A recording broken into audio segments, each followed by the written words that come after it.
La fiscal de pronto le sorprende al país cuando, digamos, todos respetuosos de lo que ella había dicho, un informe médico y demás, su situación personal, de salud, pero dice, de pronto, estoy lista, quiero ir al juicio político.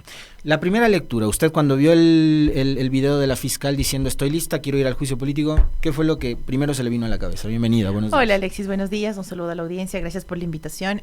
Me fue inevitable no ver el video e inmediatamente después el comunicado de la banca de ADN. Así como la vez pasada fue el video del presidente de la Asamblea y el video de la Fiscalía, en esta ocasión fue el video de la Fiscalía y el comunicado de ADN casi que a la vez y con los mismos términos. Entonces, por supuesto que me es inevitable al menos especular alrededor de, por ejemplo, acercamientos en función del beneficio electoral de un sector, por ejemplo, decisiones abiertamente pensadas en el contexto nuevamente de las elecciones, pensando nuevamente en aquello que hemos denominado fraude democrático o en su contexto, y es lo que los he escuchado a varios analistas, que en efecto hay un rol político que está jugando la titular de la Fiscalía, y en ese contexto no solo que no es correcto, más allá de que pueda tener un criterio particular político que está bien, es decir, todos los funcionarios tienen afinidades, cercanías, en fin, y es correcto en el ejercicio de su vida personal y de ciudadanos y ciudadanas que son, pero de ahí a que esto pretenda inclinar la balanza electoral en función del uso además de una herramienta que está contemplada en la Constitución. No es que los juicios políticos son inventos de una bancada, pues si fuera el caso, entonces, en el momento en el que la bancada de gobierno u otras bancadas deciden emprender el juicio político, encontraríamos cualquier adjetivo para ponerlo o calificarlo de tal o cual forma. O en su defecto, más allá que ha habido juicios políticos bastante mal sustanciados en este periodo legislativo que han venido de la bancada de gobierno, más allá de eso, hemos esperado al menos a que el juicio político transcurra para tomar una postura, porque es lo que corresponde, adelantar criterios y vulnerar el debido proceso, y eso debería ocurrir en lo jurisdiccional y en lo político. Por lo tanto, digamos, no me sorprenden los adjetivos que se han decidido utilizar, pero que le quede claro a la audiencia, Alexis, que el proceso que presentamos en noviembre nada tiene que ver con las últimas investigaciones abiertas por la institución, nada tiene que ver con los últimos casos que son de conocimiento nacional, nada en lo absoluto. Nosotros hacemos cuestionamientos alrededor, por ejemplo, de demoras en temas como León de Troya, como el caso Encuentro, que lo denominaron así, INA Papers, octubre del 2019, el tema de Hernán. Nosotros, por ejemplo, cuestionamos porque hubo una investigación y una denuncia presentada por dotar bombas a Bolivia en el contexto de sus manifestaciones cuando eso está prohibido. Eso estamos cuestionando desde la administración. No nos estamos metiendo, o al menos en el proceso que yo he presentado, en absoluto, en nada que tiene que ver con las últimas investigaciones y que han decantado en una serie de escenarios del sistema de justicia que no son nuevos, pues, Alexis, que ahorita resulta que descubren que el agua moja, pero el sistema de justicia viene golpeado y desinstitucionalizado desde el Trujillato. Entonces, que ahora descubran que el agua moja o que está mal, por ejemplo, que se pretenda que existan funcionarios de primera o de segunda, no significa que no lo hayamos venido denunciando con anticipación. Así es que, digamos, si bien no me sorprende, no puede ocurrir que se active el juicio político porque se pide en YouTube. Hay un proceso que cumplir, el CAL tiene una instancia que cumplir, tiene que calificar un segundo juicio que se presentó y que no se pudo calificar porque se detuvo por este tema, y pues avanzar como manda el procedimiento parlamentario. Más adelante voy a pedirle que por favor nos haga una suerte como de mapa de cómo vamos a llegar al juicio político a la fiscal, porque creo que hay además algunos otros trámites que están en curso y por lo cual el proceso va a tener que esperar. Uno de ellos, el juicio político a la ministra Palencia. Pero sí quiero hablar de los temas que me parecen a mí podrían considerarse de forma porque está siendo parte de la narrativa que ha usado la fiscal, pero que terminan siendo ahí de fondo, ¿no? Yo le decía, ¿qué fue lo primero que usted pensó, se le vino a la cabeza cuando vio y escuchó el video de la fiscal? Porque a mí lo primero que me llamó la atención fue el uso del término narcojuicio. Y eso creo que se quedó en la mente de muchas personas que a partir de la publicación del video han empezado a llamarle a este narcojuicio, pero sin mayor reflexión. Ahora, yo esperaba ayer, en la entrevista que tuvimos aquí con el presidente Kronfle, una postura quizás un poco más firme de parte del presidente Kronfle, porque el narcojuicio, como le llama la fiscal, se va a llevar adelante en la narcoasamblea, le pregunto yo. ¿Qué pretende decir la fiscal cuando le denomina este narcojuicio? Sí, adjetivar como suele hacer siempre con ciertas causas. Y digo suele hacer porque lamentablemente se ha vuelto una práctica común. Se sentencia antes que el proceso transcurra. Se juzguen titulares antes que el proceso se ventile en los tribunales. Y llega y únicamente el tribunal acoge la sentencia que el titular de mayor circulación y mayor posicionamiento acogió. Y me recuerda mucho a Lasso. Te digo, porque él también decía la narcoasamblea, pues cuando llevábamos adelante el proceso de juicio político en su contra. Todo el país sabía que estaba mal lo que estaba ocurriendo, pero sin embargo era la narcoasamblea y él era el impoluto acá. Digamos, coincidencias no creo. Es cómo opera cierto sector de la política, y digo cómo opera porque a la larga están situados como un partido. Yo allí por eso suelo siempre traer a colación el término que adecuadamente señala siempre Cristina Fernández de Kirchner. Es el partido judicial el que está tomando postura en un contexto electoral. En Argentina el partido judicial siempre se activa previo a las elecciones y acá no es distinto.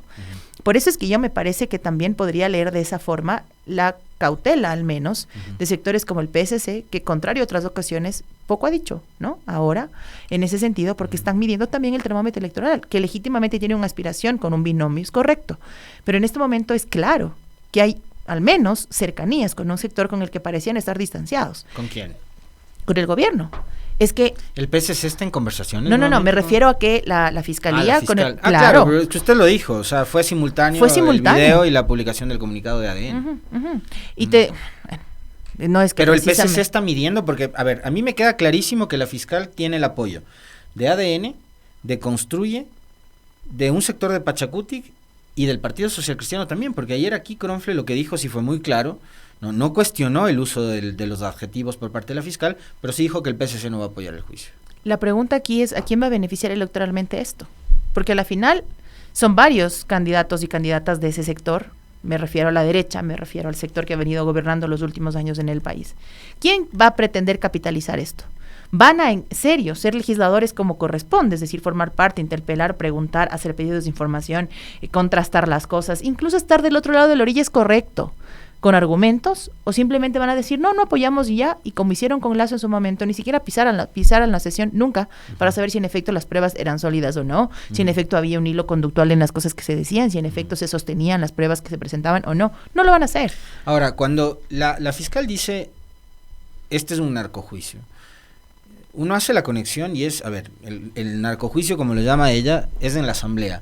¿Eso qué significa? ¿Que hay asambleístas que tienen vínculos con el narcotráfico? A ver, por un lado, yo indudablemente a Gisela Garzón, no puedo negarlo, la conozco desde hace varios años, no tienes ningún vínculo con el narcotráfico, es una estupidez, ¿no? Pero ella quiere hacer alusión a eso.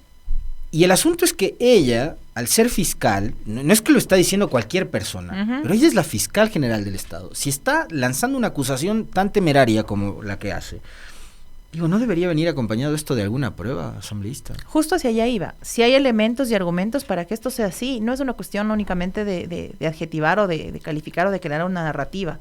Se trata que las instituciones están haciendo su trabajo al final del día. Porque la asamblea, eso es lo que puede hacer en el marco de la fiscalización. Y por eso el doble rasero también, y por eso es que quizás la asamblea poco se ha pronunciado sobre el adjetivo.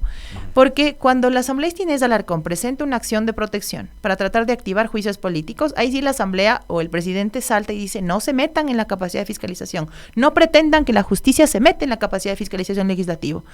Momentos después, o momentos antes, mejor dicho, sí permitieron que el procurador se meta. Y justificaron de todas las formas posibles que esto era viable y que no mermaba ninguna capacidad de fiscalización. Pónganse de acuerdo. No se puede golpear así a las instituciones, no se le puede golpear así a la asamblea. En este tema de pesos y contrapesos, la asamblea se vuelve un contrapeso, así como el presidente en su momento es un colegislador que no solo veta leyes, sino que deberíamos, en medida de lo posible, hacer que las construyen con nosotros para que las pueda aplicar, ¿no es cierto? Si el gobierno fuera responsable, estaría aplicando las leyes que tiene. La asamblea le aprobó 5 y el día de hoy no aplica 1, ¿no? Y por eso pasa lo que sigue pasando en el país. Así como el presidente en su momento puede hacer de colegislador para que en efecto las leyes surtan el resultado que se espera, la asamblea hace un contrapeso con sus otras funciones para fiscalizarlas y que estén haciendo bien su trabajo, y lo hace esta asamblea y las asambleas del mundo con una única cámara o con 2 conforme se establezcan sus constituciones. No nos estamos inventando nada. Lo que está mal es que tengamos que defendernos nosotros siendo inocentes y que se tomen por ciertas declaraciones de quien pretende hacerlo y lo ha hecho con otros, ¿no? Lo ha hecho con otros y con otras, es decir, no es cosa menor ni es cosa que pasa apenas hoy. Y el momento en el que, por ejemplo, yo veo la reacción de diferentes sectores de la opinión pública, diferentes juristas que cuestionan lo que pasó en la Corte Nacional, al menos tengo la certeza de que no es una acción deliberada, que es una cuestión, digamos, concertada y que busca golpear al que al menos la cuestione, y eso está mal. Ningún funcionario es intocable, ningún funcionario está por fuera de la fiscalización, por el contrario. Una vez que podamos, a través de la fiscalización, por ejemplo, en cualquier otro espacio, demostrar que cualquier funcionario no está haciendo bien su trabajo, de alguna forma es ayudarle a que haga mejor las cosas, pues. Cuando le cuestionamos a un ministro y le decimos, mire, usted dice que el turismo está creciendo, pero resulta que no está creciendo, al menos evalúe que está haciendo mal, pues. Pero tampoco hacen eso, lo toman como personal, y lo que estamos aquí es siendo funcionarios en ejercicio de nuestro trabajo. Por eso es que ni siquiera nos metemos en lo personal, o al menos yo particularmente, no lo hago ni lo haré. Esa no es mi área de acción. Mi área de acción es a la funcionaria, no a la madre, no a la esposa, no a la amiga, a la funcionaria. Y hacia allá va a ser siempre dirigido el trabajo de la Asamblea. Y que el juicio político es parte de la institucionalidad, así es, de la legalidad, y está establecido en las normas, en la Constitución y en las leyes. Y tanto ella como muchos otros funcionarios públicos están sometidos a ese proceso de control político y de fiscalización. Hay quienes hasta los presidentes, o el presidente, ¿no? O sea, Lasso fue sometido a un juicio político el periodo anterior, ni él se salvó, así es. Ahora, una cosa que también llama la atención, y yo lo mencionaba el otro día en redes sociales, porque ahí todo se diluye, y los ecuatorianos, si algo tenemos es, en serio, la memoria bastante frágil. Es el tercer gobierno consecutivo que le respalda a la señora Salazar. Lenín Moreno nunca respondió ante la justicia por todos los crímenes que cometió, no solo por los casos de corrupción como INAPAPER, sino por los crímenes. Usted mencionaba uno, es el asunto de las bombas enviadas a Bolivia. Tampoco respondió por los excesos en octubre del 2019, donde hasta ahora no sabemos cuántos muertos mismo hubo. Lo propio pasó con Lasso. Lasso está que se pasea por todo el mundo muerto de la risa. Diciéndole a la gente cómo hacer política, además. Diciéndole a la gente que el suyo fue el mejor gobierno de la historia de este país, porque eso es lo que quiere convencerle el hombre a todo el mundo con la entrega de su librito de los 900 días. Con el caso de su cuñado ahí diluido entre muchos otros tantos que la fiscalía ha montado durante los últimos meses, que ha hecho que, claro, el gran padrino, el caso León de Troya, pase a tercer, cuarto plano, ¿no? Metástasis, plaga, purga, etcétera. Entonces Lasso está que se muere de la risa. Y ahora Noboa. Es decir, la fiscal ha logrado acumular tal nivel de poder que tiene inmovilizadas a las fuerzas políticas e incluso inmovilizados y amenazados a los gobiernos. Eso es lo que yo puedo interpretar, pero no sé qué interpretan ustedes o qué lectura le dan a eso. Sí, si se lee un poco, digamos, del hilo de la historia, así parecería. Y en todo caso, insisto, vuelve o se puede convertir legítimo que los funcionarios, las autoridades tengan un criterio político alrededor de, porque no dejan de ser ciudadanos. El problema es cuando ese criterio se pasa a la toma de decisiones. Ahí está el problema. Porque entonces hay procesos que con casación toman 17 días y acaban sancionando a un determinado actor político, saben perfectamente a quién me refiero, ¿no es cierto? Me refiero a la Revolución Ciudadana en su momento, pero hay otros que duermen el sueño de los justos o en su defecto, que gente como Lenín Moreno queda por fuera de las investigaciones. Entonces, en efecto, se está trasladando la postura o el criterio político personal, que puede ser legítimo, a la decisión de la funcionaria o funcionario para tomar acción. Y ahora, por ejemplo, que vemos que personajes como Iván Saquicela también se lanza y se candidatiza, entonces estábamos teniendo un juez de Corte Nacional con una postura política clara decidiendo en función de eso. También está mal. Pueden personalmente pensar lo que sea, apoyar a quien sea, considerarse de izquierda, de derecha, de centro, nada, está bien. El problema es que eso entra a la oficina, eso entra al fallo, eso entra a la sentencia y está mal. Eso golpea a las instituciones, porque mientras están preocupados por eso, por ejemplo, antes del receso legislativo recibía una propuesta de reforma al Código de la Niñez, porque hay una cantidad de trámites de pensiones alimenticias detenidas. Es decir, hay una cantidad de guaguas que no reciben mensualmente sus pensiones para sus escuelas y sus platos de comida todos los días. ¿Y qué pasa con eso? Duerme el sueño de los justos también. Son miles, ¿no? Sí, son miles, además audiencias que demoran tiempo, ¿Y ahí que la justicia? Se traban, y la justicia, bien, gracias. Entonces, mientras hay unos que están metiendo su postura política en las sentencias, hay niños que no entienden de postura política y que no reciben su pensión alimenticia. Por eso es tan necesario, y si me permites hacer una contextualización acá, que el cambio de modelo venga de mano de las elecciones. Es decir, no porque se disfracen del nuevo Ecuador lo son. son igualitos. O son Igualitos o hasta en algún momento peores, cuando por ejemplo salen y dicen que se contiene el crimen organizado, pero hoy en la mañana hay un sicariato, o ayer en la tarde hay otro sicariato en Manta, dentro de un hospital, significa que no solo se está afectando al derecho a la seguridad y a la vida digna de la gente, sino que además en un hospital, donde en teoría vas a que te curen, no sabes qué te puede pasar. Y eso es total y absoluta falta de Estado, total y absoluta falta de liderazgo. Por lo tanto, esta elección se vuelve tan relevante, y entiendo también que por eso se vuelve tan importante meterle todo lo que se pueda para que no retome un gobierno de izquierda. Ni siquiera voy a hablar de la Revolución Ciudadana, porque estamos procurando que haya una alianza de las izquierdas, ¿no es cierto? Más allá de las críticas que eso puede llegar a tener, al menos hay la intención, ¿ya? Y eso está bien en este contexto. Pero entonces, o se cambia el modelo, o vamos a seguir perpetuando esto con otros nombres. Y en todo caso, los nombres siguen pasando, cambiando, y las estructuras de poder se consolidan. La gente sigue abandonada. Cuando vemos que a un muchacho lo balean en Solanda y resulta que no tenía nada que ver con las bandas de crimen organizado, sino que era un muchacho influencer que tenía ahí un tema totalmente distinto, que ayudaba incluso a otros jóvenes. El caso de la pareja en Manta, en aquel restaurante que habían salido a cenar, un empresario con su esposa, y resulta que después les habían matado por equivocación. O sea, es increíble. O los niños de Cayambe. Proceso que hasta hoy seguimos pensando qué pasó. No sabemos, no tenemos respuestas. Lo que tiene que ser reservado tiene que serlo, pero seguimos sin respuestas. En este momento la asamblea está en periodo de receso, regresan el 2 de septiembre. Entonces el CAL tiene que ser convocado para abocar conocimiento de esto, y de ahí tienen que empezar a fijar fechas para que la Comisión de Fiscalización lleve adelante el trámite. Como yo le decía hace un momento, el problema es que hay otros trámites en marcha.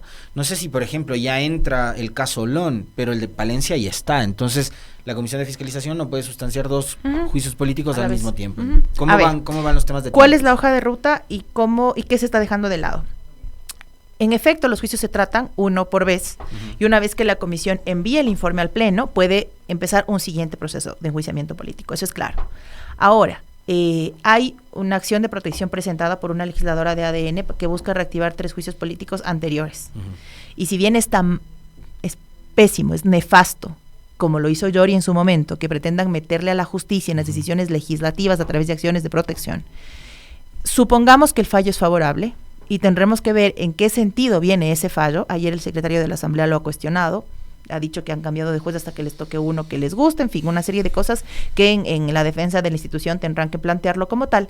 Pero supongamos que esta acción de protección es favorable, tendremos que ver en qué sentido, en teoría, se nos exige cumplir eso como legislatura, porque eso demoraría un poco el trámite de ser así, es decir, de ser ese el caso, demoraría el trámite. Coincidencias en Pascuales, de nuevo, demoraría el trámite a tal punto que podría coincidir con el proceso de campaña política, ¿no? Primera cosa. Segunda cosa, si esto no es el escenario, tiene que acabarse el juicio de Palencia y empezar. Es decir, si hasta el 2 de agosto retomamos actividades, el juicio está en los 10, 15 días con prórrogas y demás de pruebas de cargo, descargo, actuación de las pruebas y demás, y que llegue al Pleno. Y una vez que eso ocurre, empieza el tratamiento dentro de la comisión. Esto es lo que hace la comisión. ¿Qué es lo que tiene que hacer el CAL? El CAL tendría que convocarse para poner en conocimiento una moción, el tratamiento de lo que fuere de levantamiento de la suspensión con base en el criterio del procurador, y argumentar el por qué, porque a la larga el criterio del procurador es vinculante. Entonces, el CAL tiene que ser muy meticuloso en no incumplir orden legítima de autoridad competente, que en este caso es la Procuraduría. Y adicionalmente, abocar conocimiento y dar trámite al siguiente juicio político presentado, que también nace de la bancada y que viene de manos de Héctor Valladares, y que eso pase el CAL, porque el CAL únicamente establece requisitos de forma, no de fondo. Entonces, únicamente tiene que el CAL evaluar que todo el proceso del juicio político presentado por mi compañero sea correcto, y la comisión hace el resto. Y una vez que estos dos pasos se den en el CAL, notificarle a la Comisión de Fiscalización para que la comisión conozca ambos procesos y los unifique, como dice la Ley Orgánica de la Función Legislativa. Eso debería ser la hoja de ruta. Entonces, los tiempos van a depender, lamentablemente, de esta acción de protección que se ha interpuesto, y digo lamentablemente porque a la larga están pretendiendo que la justicia meta mano en un momento preelectoral. Y eso está mal, vuelvo y repito, está muy, muy mal, más aún cuando de alguna forma hay una esperanza de un cambio de modelo a través de las elecciones. Ahora, el problema es que uno, viendo la conformación de la Comisión de Fiscalización, lo que se prevé es que ocurra algo similar a lo que pasó con el juicio de Sommerfield. La Revolución Ciudadana de 9 tiene 4, es decir, no va a lograr que el informe pase sugiriendo el enjuiciamiento para el Pleno. Sí, es El juicio se va a morir en la comisión. O en su defecto, digamos, no se aprueba el tema del enjuiciamiento y tiene que llegar al pleno con informe de posturas. Eso dice el tema. Es decir, no se aprueba el proceso, que fue lo que pasó con Sommerfeld, ¿no es cierto? Llega al pleno, se hace el informe de posturas, hablan los proponentes o los que se decidan que se intervenga, digamos, eso ya pasa también por un acuerdo organizativo interno de los debates, y se toma votación, decidiendo que no se enjuicia. Ese es el otro escenario. Y por supuesto que lo es. ¿Qué nos corresponde a nosotros o qué me corresponde a mí? Llegar a la Comisión de Fiscalización primero, que se garantice el debido proceso, es decir, que haya las condiciones adecuadas de seguridad y demás para la denunciada, para mí, para la comisión, etcétera, y que se cumplan los plazos, los procedimientos y los tiempos, que se actúen bien las pruebas, que haya bien que se lleven bien los testimonios, en fin, todo lo que se prevé en el proceso y en más pasa por la decisión legislativa. ¿Qué me preocupa? No porque sea un tema particular o personal, sino porque es un tema colectivo que se pretenda utilizar o forzar esto en un contexto electoral. Es que va a coincidir justo con las fechas de inscripción de candidaturas o de campaña política. Y de campaña. Entonces, es un hecho que puede ser que de lado y lado, voy a tratar de ponerme en el medio, que de lado y lado se utilice esto electoralmente. Sí. Y en todo caso, los unos defendiendo a la fiscal y ustedes siendo o quedándose como los únicos que finalmente le atacan a la fiscal, por las razones que sea. Porque puede ser que los socialcristianos a partir de lo de Muente se sientan muy amenazados y por eso no quieren tener de enemiga a la señora Salazar. Ustedes sí, evidentemente tienen muchos frentes abiertos con Diana Salazar y son temas irreparables, irreconciliables. Los socialcristianos probablemente lo que quieren es justamente mantenerse lejos de la mira de la fiscal, como muchos otros, seguramente. Y que quede claro que no son frentes personales, ¿ah? No. Para nada, porque luego se piensa que esto es una especie de revancha y no. La legislatura nos permite... Este es un tema institucional. Es un tema institucional y facultativo de la Constitución. No hay funcionarios de primero o de segunda, no hay asambleístas de primero o de segunda, para nada, nunca. Lo que está mal es que se utilicen las instituciones para amedrentar, para intentar perseguir, para intentar callar. Eso está mal. Y eso no puede sostenerse ni justificarse en lo absoluto. De allí que esta elección que viene, si la elección de la muerte cruzada era fundamental, esta es mucho más todavía. Porque las condiciones del país son mucho más graves. La gente se sigue yendo, se sigue muriendo, se sigue enfermando. Nos enfrentamos a una posible crisis de salud mundial de nuevo, con un sistema de salud mucho más mermado que el de la pandemia, porque el de la pandemia de alguna forma seguía sosteniendo algunas cosas mínimas del gobierno de la Revolución Ciudadana. Ahora no. Ahora incluso hay falta de oxígeno para los pacientes, es decir, es una cosa mucho más grave. Por lo tanto, pensar que la coyuntura nos debe hacer elegir gobierno es olvidarnos de dónde venimos, y me parece que eso no nos podemos permitir, al menos quienes estamos de la otra orilla. Es lo que ha pasado en las últimas 2 elecciones, además. Asambleísta, se nos termina el tiempo, pero no quería dejar de conversar sobre un tema político con usted, a propósito de una serie de preguntas que se hace la gente que nos escribe a partir del chat. Gisela Garzón, ¿va o no va a estar en la papeleta en las elecciones del 9 de febrero? No. Se ha dado la aceptación de los candidatos por Pichinche el día de ayer ante el CNE. A mis compañeros, que les vaya excelente, que caminen y que avancen como corresponda. No, en este momento no. Me parece que la tarea militante requiere enfrentarla también así, es decir, que las tareas se asignen, se cumplen con excelencia y hay que seguir dando pasos. Ni en tercer lugar. No.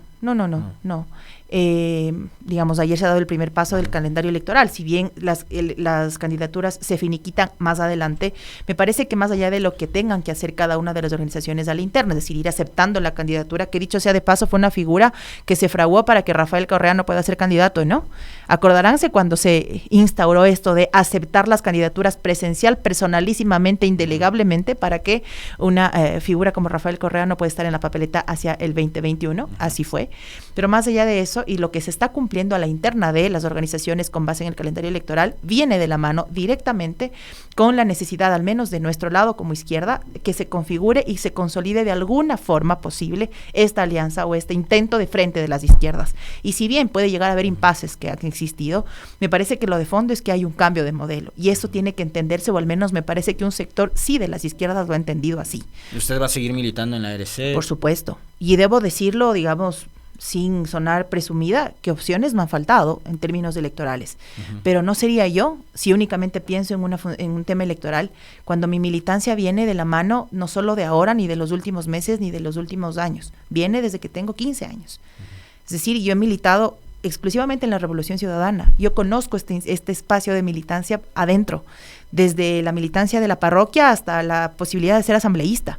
Yo he llorado con mis compañeros cuando he tenido que irse al exilio y he llorado de alegría recibiendo un compañero que vuelve del exilio. Es decir, yo soy de este lugar. Y va a tener que enfrentar Gisela Garzón en condición de ciudadana, ya no de asambleísta, ni con la inmunidad que le permite eso, cualquier tipo de embate por parte de la Fiscalía, que de paso ya se sabe y se conoce, ha presentado una denuncia en su contra. Sí, y con la verdad de mi lado, que es lo que corresponde, y estoy segura que con el respaldo de la organización también, lo han dicho mis compañeros públicamente, me lo han dicho por interno, pero sobre todo hacerlo en función también de eso, de que la tarea militante puede llegar a tener estos escenarios.